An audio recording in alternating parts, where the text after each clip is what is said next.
Today, we are going to explore a forgotten chapter of human history, where ordinary plant zones we now step on without a second thought were once treasures guarded closely by medieval kings and nobles.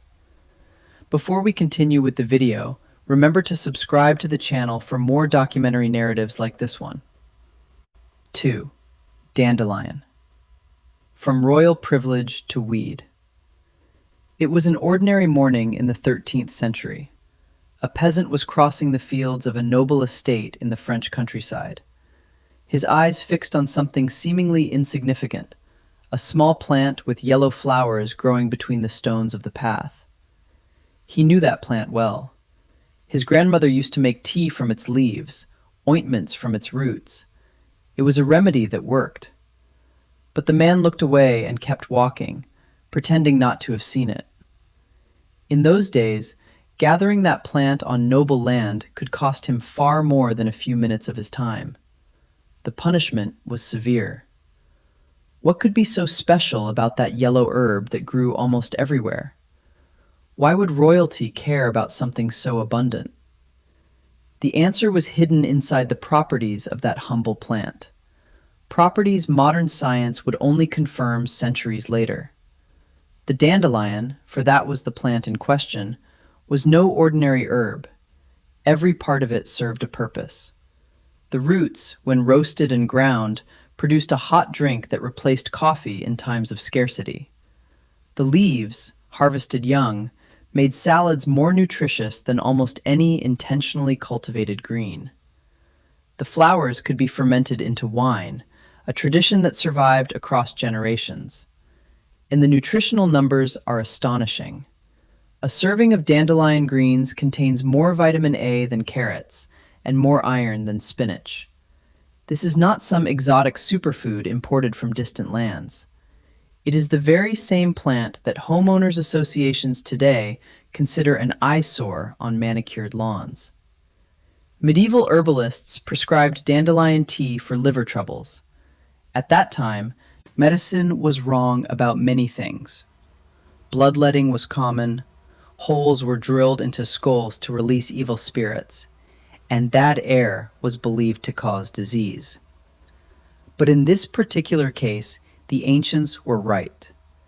Modern studies confirm that dandelion stimulates bile production in the liver. Those healers discovered that without microscopes, without clinical trials, relying only on careful observation of its effects on patients over generations. But dandelion is not alone in this story of forgotten plants. 3. Nettle. Harsh, painful, and deeply nourishing. There is another plant that literally attacks anyone who tries to gather it, as if guarding its secrets with claws and teeth. Nettle seems almost designed for self-defense. Touching its leaves with bare skin causes the immediate sensation of thousands of tiny needles piercing the flesh. The pain can last for hours. The Romans knew this effect well. During their campaigns in Britain, soldiers deliberately whipped themselves with nettles to generate body heat on the coldest days. What sounds like madness had a brutal logic. The inflammatory reaction caused by the plant increased skin temperature, functioning like a kind of natural heater in frozen lands. The irony is that this plant, seemingly made to harm, is among the most nutritious vegetables on Earth. When dried, nettle contains about 25% protein, a figure that surpasses most leafy vegetables. Spinach, so celebrated for its nutrition, does not even come close. The obvious question is how anyone can eat something that causes such pain at a touch. The answer is surprisingly simple. 30 seconds of cooking is enough to completely neutralize its stinging compounds. What was once the enemy becomes food. Medieval peasants discovered that secret centuries ago. When linen was too expensive for them, they wove nettle fibers into cloth. During the First World War, when cotton became scarce in Germany, Military uniforms were made from nettle fibers. A weed literally clothed soldiers in war. Nettles grow along riverbanks, forest edges, any place where the soil has been disturbed. They are spread across North America and Europe, patiently waiting for someone brave enough to harvest them. Anyone who decides to cultivate them should plant root divisions in spring, in partially shaded places, and use thick gloves when harvesting. That advice cannot be emphasized enough. Thick gloves. Otherwise, the result will be hours of discomfort and serious reflection on one's own life choices. 4. Purslane. The omega-3 powerhouse no one respected. The same plant that causes pain also heals, feeds, and clothes people. It has done so for thousands of years, waiting to be rediscovered by each new generation. But nettle is not even the strangest of the medieval plants still growing wild today. There is another one that monks secretly cultivated inside their monasteries, a plant that rivals fish in nutritional value. Purslane has a curious history. Farmers tore it from their fields for centuries, calling it pigweed, cursing its stubborn existence. Meanwhile, behind monastery stone walls, monks cultivated it in secret, eating it during fasting periods when meat was forbidden. There was a reason for this quiet interest. Purslane contains more omega-3 fatty acids than any other leafy vegetable on the planet. Its levels rival those of some fish, a weed competing with salmon in nutritional value. Omega-3 fatty acids were not exactly a known concept in the 13th century. The monks did not understand the science behind what they observed. But they noticed something. During long periods without meat, the brothers who ate purslane remained more alert, more focused, less prone to the mental fog that affected those surviving on bread alone. What they had discovered, without being able to name it, was that omega-3s are literally food for the brain. The irony is striking. While monks carefully tended their purslane beds inside monastery walls, the farmers outside were growing crops worth only a fraction of its nutritional value. More vitamin C, more vitamin A, more magnesium, more iron. The plant they considered worthless outperformed their cultivated crops in almost every measurable way. But no one told the farmers. Trade secrets, after all. What makes purslane nearly impossible to eliminate is the way it spreads. It spreads like gossip at a family gathering. Vegetable beds, sidewalk cracks, any place where soil is disturbed in the summer heat. 40 days from seed to harvest. Cut the stems and it comes back thicker, more productive. The plant literally rewards anyone who attacks it. Gandhi supposedly ate purslane regularly throughout his life, listing it among his favorite foods. A man who understood something about simplicity and survival chose this plant in particular. Generations of gardeners pulled purslane from tomato beds and threw it onto the compost heap, following tradition, following ignorance. Today, some are beginning to rediscover its value, eating it in salads while the tomatoes are still ripening. 5. Chicory, the greatest coffee imposter. But purslane was not the only plant that fooled entire populations. The next one managed to deceive whole cities into believing they were drinking coffee. Chicory has been lying to coffee drinkers for more than 400 years, and honestly, people were grateful for the deception. To understand how this happened, you have to imagine the brutal reality of a medieval siege. Armies surrounded a city and simply waited. Weeks, sometimes months. Inside those walls, supplies ran out quickly. Bread ran out. Meat ran out. And that hot morning drink people depended on to function definitely ran out. So they improvised. Someone dug up chicory roots, roasted them until dark brown, ground them up, and brewed the result. It was bitter. It was earthy. And if someone squinted hard enough while drinking it, they could almost pretend it was the real thing. What is even more interesting is that New Orleans still does this today. Not because they have to, but because they want to. During the American Civil War, Union blockades cut coffee shipments to Louisiana. Locals stretched their remaining coffee by mixing in chicory root. The war ended. The blockades were lifted. Coffee flowed freely again. They kept the chicory anyway. The bitter compounds everyone complained about turned out to be useful. They stimulate digestive enzymes and feed the beneficial bacteria living in the gut. The same ingredient that made chicory a drink of desperation is what makes it genuinely healthy. Life is full of these ironies. Finding chicory is absurdly easy. Those bright blue flowers along roadsides all summer in the eastern United States, that is chicory, simply standing there, beautiful and edible, while cars rush past.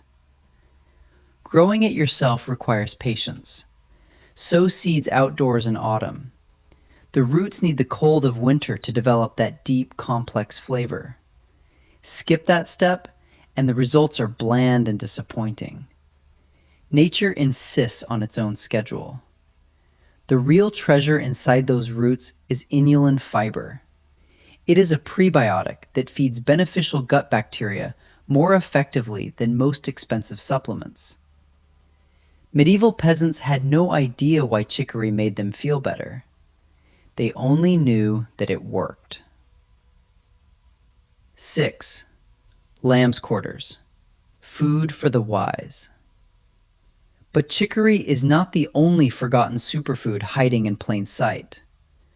Lamb's quarters may be the most insulting vegetable in existence. Not insulting to people, insulting to farmers. This is a plant that produces more calcium per cup than milk, and more vitamin C than oranges. And where does it choose to grow? Right in the middle of tomato beds. Uninvited, unwanted, unstoppable. The early American colonists knew better than to pull it up. They ate lamb's quarters constantly. So often, in fact, that archaeologists excavating the Plymouth settlement found lamb's quarters seeds mixed with meal remains. These people crossed an ocean, nearly starved through several winters, and still found time to gather this herb as if it were precious. Because it was. Medieval farmers had another name for it. They called it fat hen. Why? Because chickens fed on lamb's quarters laid noticeably larger eggs. The birds knew something humans forgot. Good nutrition hides in plain sight. The strangest part is that you do not even need to plant it.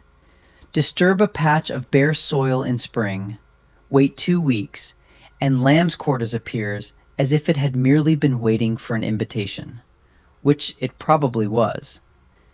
A single plant produces 75,000 seeds. 75,000. That is not reproduction. That is world domination with a backup plan. Which explains why every state in America officially classifies it as a weed. Construction sites, gardens, farms, vacant lots, lamb's quarters does not care about property lines or landscaping preferences. People spend real money on calcium supplements, while this plant grows a few feet away in their own yards, sidewalks, and vacant lots. It makes one feel a little foolish upon learning that. Its survival rate is almost comical. Centuries of farmers uprooting it, decades of herbicides targeting it, and still it survives. It survived empires. It survived industrial agriculture. And every spring it returns as if nothing ever happened. It turns out being dismissed as useless is excellent camouflage for survival. 7. Elderberry. Life-saving medicine hidden in the hedgerow. But lamb's quarters is not the only medieval plant hiding serious medicine behind an ordinary appearance. The next one looks like a common shrub. It is anything but common. Elderberry may be the only plant in history that saved lives and ended them in the same kitchen. Medieval families treated elderberry syrup the way we treat painkillers today. Cold, elderberry. Fever coming on, elderberry. Pale children, same answer. Every household kept a bottle stocked and ready. But here the story becomes complicated. Raw elderberries contain compounds that release cyanide in the human body. The leaves are even worse. Medieval cooks had to know exactly what they were doing. Cook the berries properly, and the result was medicine. Skip that step, and the day would go very badly indeed. Modern science has finally caught up with what grandmothers knew centuries ago. Clinical trials show that elderberry extract reduces the duration of colds by an average of 4 days. 4 days. That is not folk wisdom speaking. That is peer-reviewed research. During the influenza outbreak in Panama in 1995, elderberry extract was one of the few treatments that showed measurable results. Doctors were genuinely surprised. Grandmothers were not. Finding elderberry in the wild is almost too easy. Walk along almost any fence line in temperate North America. Check creek banks. Look at forest edges. Those clusters of dark purple berries growing everywhere, that is the natural pharmacy waiting. Anyone who wants to grow it should plant bare root cuttings in early spring. By the 3rd year, there will be more fruit than can reasonably be used. The shrubs grow fast, bear reliably, and ask for almost nothing in return. But elderberry is not the only plant that doctors genuinely prescribed as medicine. 8. Watercress. Nature's prescription. There was another one that Hippocrates himself considered so essential that he built an entire hospital around access to it. Hippocrates, the father of medicine himself, chose the location of his first hospital based on a single factor. Not the view, not the neighborhood. He chose a place near a stream because watercress grew there. The man who shaped medicine for 2,000 years built his entire practice around access to one plant. And honestly, he knew something later generations forgot. British sailors discovered it too, even though they had no idea why it worked. Scurvy was killing more sailors than enemy cannons on long voyages. The solution? Handfuls of watercress whenever ships docked at port.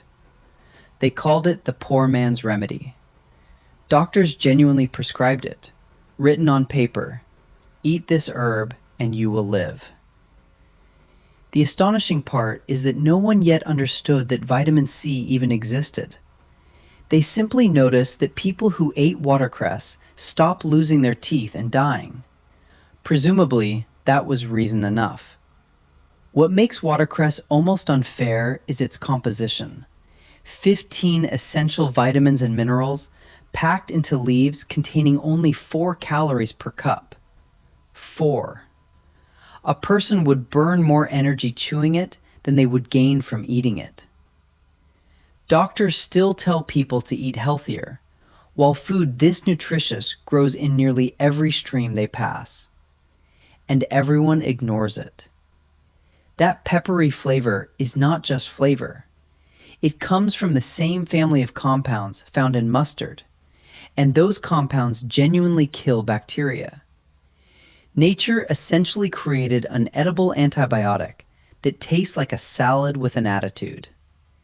Finding it could hardly be easier. Shallow streams, springs, anywhere water moves slowly across North America and Europe. It is almost everywhere there is water.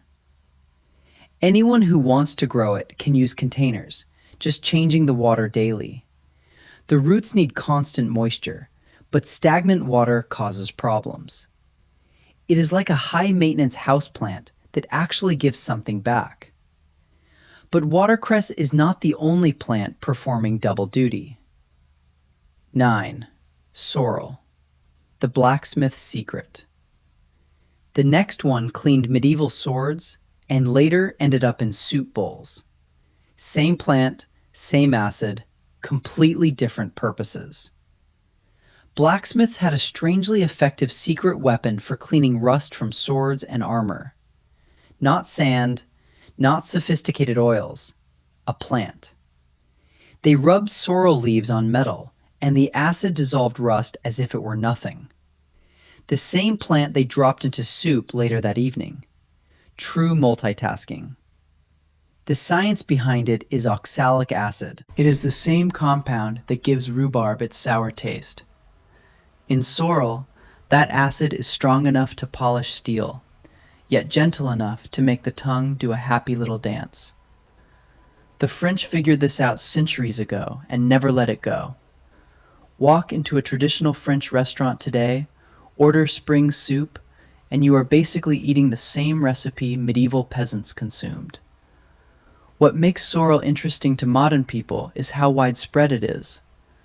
Naturalized across North America, showing up in meadows, lawns, even in neglected fields no one has touched in years.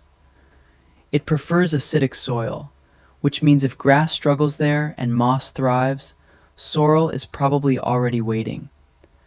The best part is that sorrel is perennial. Plant it once and it comes back stronger every spring.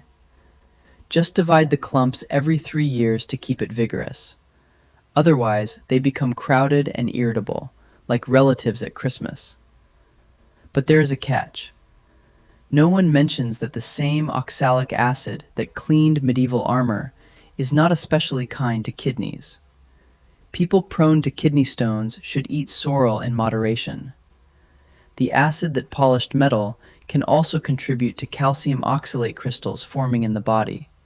Not ideal. So enjoy it, but perhaps not at every meal. 10. Good King Henry and mallow. Forgotten survival plants.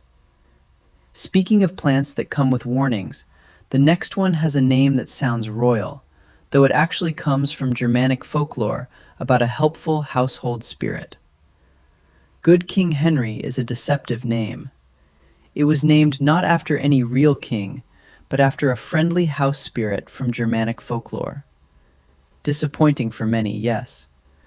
Good King Henry was supposed to be a helpful little being that assisted with household tasks.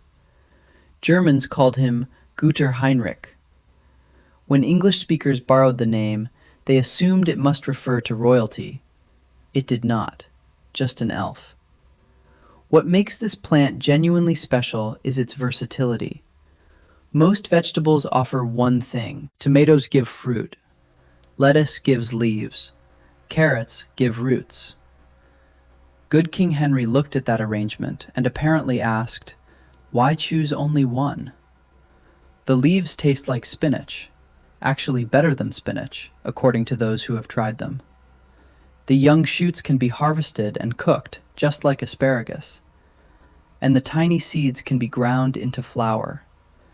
3 completely different harvests from a single plant across a growing season. Medieval farmers were not fools. They recognized a bargain when they saw one. This was the royalty of the cottage garden. For centuries, every village had some growing somewhere. So common that the first American colonists packed seeds alongside their beans and wheat. They were convinced Good King Henry would become a staple of the New World. It did not. The problem was patience, or rather, the total lack of it in colonial America. Good King Henry takes 3 full years from seed to reach full productivity. 3 years. When a family is building a farm in the wilderness and needs food immediately, who has time for that? The colonists abandoned it for faster crops and never looked back. Today, it is almost entirely forgotten. It still grows wild in parts of Britain, with a few scattered locations in North America. Specialized seed catalogs sell it, but most gardeners have never heard of it. The clever ones skip seeds entirely and start from transplanted divisions. That cuts the waiting period dramatically. A plant named after an elf that produces 3 foods and outlived the people who gave up on it. Hard not to respect that kind of stubbornness. And speaking of stubborn survivors, there is an herb growing in sidewalk cracks right now that used to be literal candy. Something that makes people feel cheated when they learn the truth. That fluffy marshmallow people roast over campfires? A complete fraud. The original marshmallow was real medicine, made from a real plant, and it actually worked. Mallow root contains a thick, sticky substance called mucilage. When medieval healers beat it together with sugar and egg whites, they created a soothing paste for sore throats and coughs. It was not candy, it was medicine. The modern version contains corn syrup, gelatin, and absolutely no plant material at all. The name survived. Everything useful was discarded. What is remarkable is that the mallow plant itself grows everywhere. Check sidewalk cracks. Look along fences. That ignored weed with round leaves? Probably mallow. It has been quietly thriving while people buy synthetic versions of what it gives away for free. Medieval healers were serious about this plant. Sore throat? Mallow tea. Upset stomach? Mallow tea. Skin irritation? Mallow poultice. That mucilage coats irritated tissues like a natural bandage. Slippery, protective, genuinely useful. And during the Second World War, when food became scarce across Europe, guess what people started eating again? Mallow leaves. Straight back to medieval survival food within a single generation of crisis. Grandparents would have laughed. It took that long for people to remember. Growing it requires almost no effort. Plant seeds in spring, then ignore them. Mallow actually prefers poor soil and dry conditions. It is like that one friend who thrives on neglect. Overwater it, and it gets confused. 2 main types appear in North America. Common mallow handles dry conditions like a champion. Marshmallows, that is basically its name, prefers wetter areas near streams. The leaves have a mild, slightly nutty flavor. The flowers work in salads. The roots produce that medicinal mucilage. 1 plant, 3 uses, almost 0 maintenance. 11. Conclusion. Humanity turned real herbal medicine into sugar bombs and then forgot the source entirely. And now, to close the circle, it is worth reflecting on why these 10 plants matter more today than they did in the medieval world. Over the centuries, humanity developed sophisticated agricultural systems. It bred plants optimized for mass production. It invented vitamin and mineral supplements in capsule form. And in the process, it forgot that nature had already provided solutions to many nutritional and medicinal problems. The dandelion that kings once guarded like gold is now sprayed with herbicides by homeowners worried about the appearance of their lawns. The nettle that clothed soldiers and fed entire villages is pulled up with thick gloves and thrown away as yard waste. The purslane that kept monks mentally sharp during long fasts is trampled in sidewalk cracks without a second glance. The chicory that sustained besieged cities and still flavors coffee in New Orleans grows forgotten along highways. The lamb's quarters that fed the first colonists of Plymouth is officially classified as a pest in every American state. The elderberry that healed generations before synthetic antibiotics is often ignored at the edges of rural properties. The watercress Hippocrates considered essential enough to determine the location of his hospital grows in streams people cross without ever looking down. The sorrel that polished armor and flavored soup thrives in gardens where it is treated as an invader. Good King Henry, which offered 3 harvests from one plant, is practically extinct in popular memory. And the mallow that gave rise to the marshmallow, the most innocent of campfire treats, has been completely erased from collective awareness. There is something deeply ironic about the current situation. The same society that spends billions on supplements, functional foods, and imported superfoods from distant ecosystems systematically ignores plants that grow for free in its own yards, sidewalks, and vacant lots. Plants that evolved alongside human beings for millennia. Plants that fed civilizations, cured diseases, clothed armies, and survived every attempt to eradicate them. These are not fragile plants that require special conditions to thrive. They are survivors. They grow through concrete. They flourish in depleted soil. They return year after year despite every effort to remove them. Their resilience is a message nature sends repeatedly, a message most people fail to hear. The medieval kings who guarded dandelions inside private gardens understood something that has since been lost. It was never about rarity. These plants were never rare. It was about value. They recognized that some of the most valuable things are not the most scarce or exotic, but the most useful and accessible. Perhaps it is time to look again at the plants that grow without permission in the neglected corners of the modern world, not as weeds to be destroyed, but as resources to be rediscovered. The same resources that kept civilizations functioning for thousands of years, before industrial agriculture, before synthetic supplements, before the complete separation between human beings and the natural world around them.